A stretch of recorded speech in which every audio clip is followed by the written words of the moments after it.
Mimi nimeambiwa ya kwamba wanafunzi wa KMTC hawapati msaada wa HELB. Ni kweli si kweli?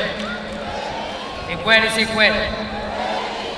Mimi nimesikia hivyo, PS amenijulisha, na mimi nataka niwatangazie ya kwamba serikali imesikia hilo ombi, na mimi naenda sasa kusanya wale ambao wanahusika, waziri wa hazina ya taifa, waziri wa afya, waziri wa elimu.